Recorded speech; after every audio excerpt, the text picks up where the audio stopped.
Hello friends, আমরা আজকে দেখব ইউলার পাথ এবং ইউলার সার্কিট। ইউলার পাথ এবং ইউলার সার্কিটের মধ্যে ক্ষুদ্র একটু পার্থক্য আছে, যেটা হচ্ছে আপনি পাথ যখন করবেন তখন হচ্ছে আপনি যেখান থেকে শুরু করলেন ভ্রমণ সেখানে শেষ করতে হবে না, আর সার্কিটের ক্ষেত্রে আপনি ভ্রমণ যেখানে শুরু করেছেন সেখানেই শেষ করতে হবে। তো সার্কিট এবং পাথের মধ্যে ঠিক এটুকুই ডিফারেন্স। তো চলুন ইউলার পাথ বলতে আমরা কি বুঝি সেটা দেখি। ইউলার পাথের শর্ত হচ্ছে আমরা প্রত্যেকটা এজকে ঠিক একবার করেই ভ্রমণ করতে পারবো এবং প্রত্যেকটা এজকেই আমার ভ্রমণ করতে হবে, এটা হচ্ছে ইউলার পাথের শর্ত। তো চলুন দেখা যাক, আমরা এ থেকে বিতে গেলাম, বি থেকে ধরুন সিতে গেলাম, সি থেকে আবার এতে, এ থেকে আবার ডিতে, ডি থেকে সিতে। তো এর মাধ্যমে আমাদের প্রত্যেকটা এজ কিন্তু একবার করে ভ্রমণ করা হয়ে গেছে। কিন্তু দেখুন, একটু লক্ষ্য করলে দেখবেন যে এখানে আমরা নোটকে ব্যবহার করেছি দুবার। তার মানে আমরা একটা নোটকে ইউলার পাথের সময় ইচ্ছা করলে 2-3 বারও ইউজ করতে পারি, এটার কোনো ধারাবাহিক নিয়ম নেই। কিন্তু আমাদের প্রত্যেকটা এজকে ঠিক একবারই ভ্রমণ করতে হবে এবং প্রত্যেকটা এজকেই ভ্রমণ করতে হবে। আর চলুন এবার দেখা যাক সার্কিট। সার্কিটের শর্ত হচ্ছে আমরা ভ্রমণ যেখান থেকে শুরু ঠিক সেখানেই ভ্রমণ শেষ করব।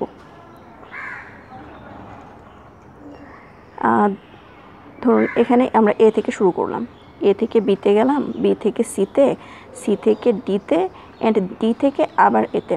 তার মানে আমরা প্রত্যেকটা এজ কিন্তু ভ্রমণ করা হয়ে গেছে এবং আমরা ঠিক যেখানে শুরু করেছিলাম আমাদের ভ্রমণ, আমরা ঠিক সেখানে এসেই পৌঁছেছি। সো এটা ইউলার সার্কিট, এটাকে আমরা ইউলার সার্কিট বলতে পারি। তো একটা সার্কিট কখন ইউলার সার্কিট হবে, মানে ইউলার পাথ হবে কিংবা হবে না, সেটা আমরা খুব সহজেই দেখে বুঝতে পারি, মানে একটা গ্রাফ দেখে আমরা বলে দিতে পারি খুব সহজে। তো চলুন সেই থিওরেম 3টা দেখা যাক।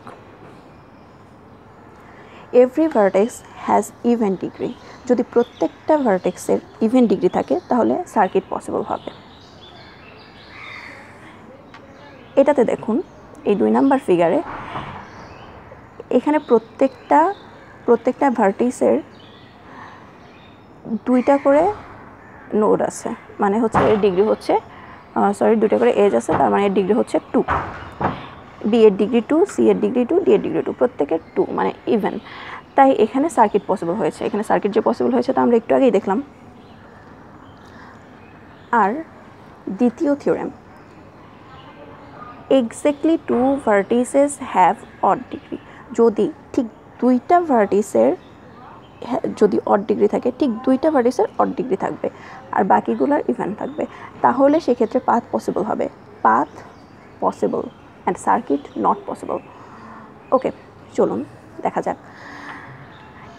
এই চিত্রটাতে আমরা দেখছি এ এর ডিগ্রি হচ্ছে 3, সি এর ডিগ্রি হচ্ছে 3, বি এবং ডি এর ডিগ্রি হচ্ছে 2, অ্যান্ড এখানে পাথ পসিবল হয়েছে, সেটা আমরা একটু আগেই দেখলাম। কিন্তু এখানে সার্কিট পসিবল না। আপনি ট্রাই করে দেখতে পারেন বাসায়, বিশ্বাস না হলে।